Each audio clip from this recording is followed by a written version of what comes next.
Hi everyone, welcome back to this lesson series on the minor pentatonic positions. In this lesson we're going to look at some licks that you can play in some of these positions. I'm Gary Clinton, welcome to GMI.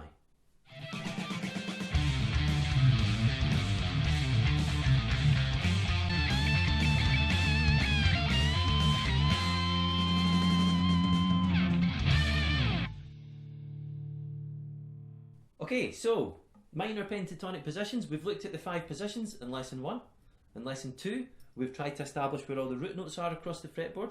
I'm actually going to come back to that in a later lesson. We're going to look at that in a wee bit more depth, the root notes, and how to maybe further analyse these positions.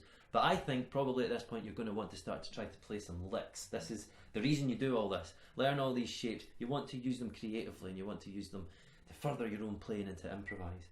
So, position number 1. That kind of area in position 1 is going to get you a nice bluesy kind of sound. Third finger on the root note there.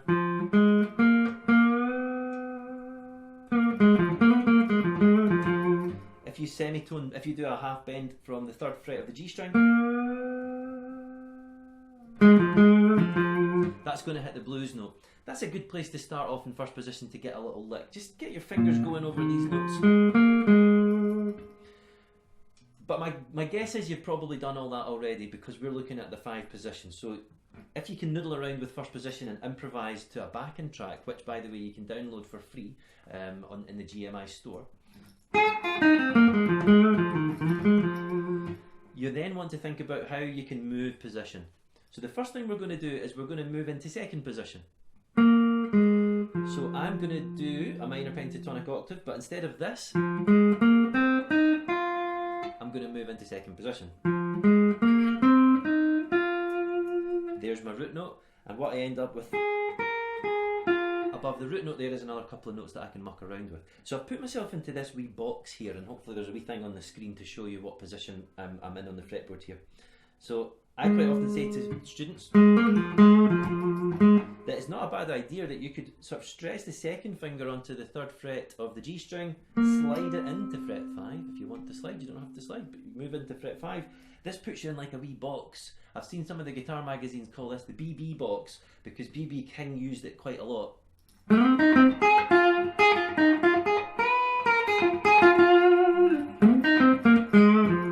So that's the first thing I think you should practice. Go from position 1, get yourself into position 2, and just try and noodle around and try and evoke a bluesy sound. Little quarter tone bends are nice to try and get that bluesy thing going.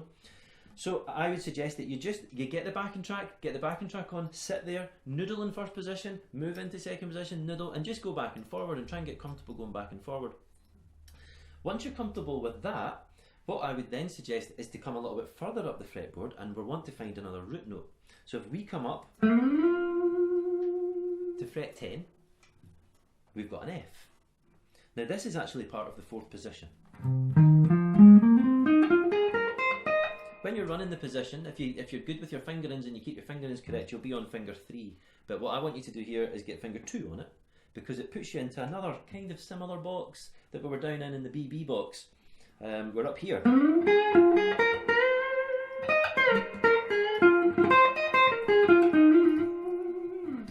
And it's a target point if you like. So fret 10. Let's sort of scan the fretboard, right? We're going to look back to fret 5 on the G string is the BB box. So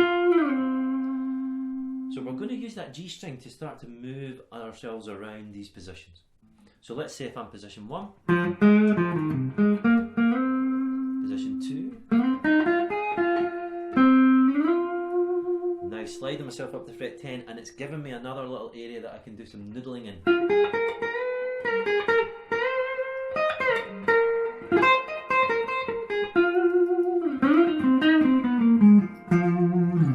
Continue to come down that 4th position if I want, or I can slide back down again to my second position and do whatever I want.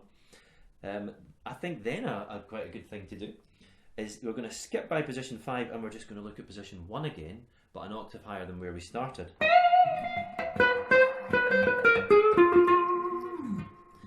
So what I'm trying to get you to do is to find little areas that you can just noodle in around the fretboard.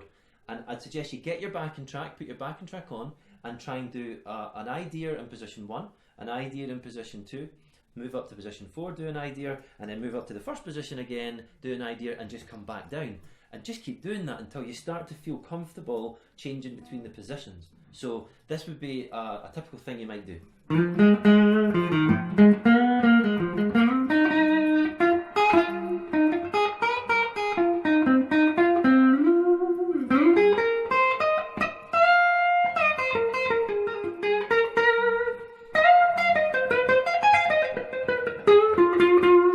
So I've worked my way up there, just rubbish blues noodling really, and then I want to then come back down, because remember, we're not necessarily wanting to sound like BB King or anything like that at the moment. You're just wanting to try to establish your positions. Fret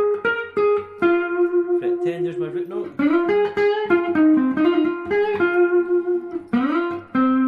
There's my root note in position 2.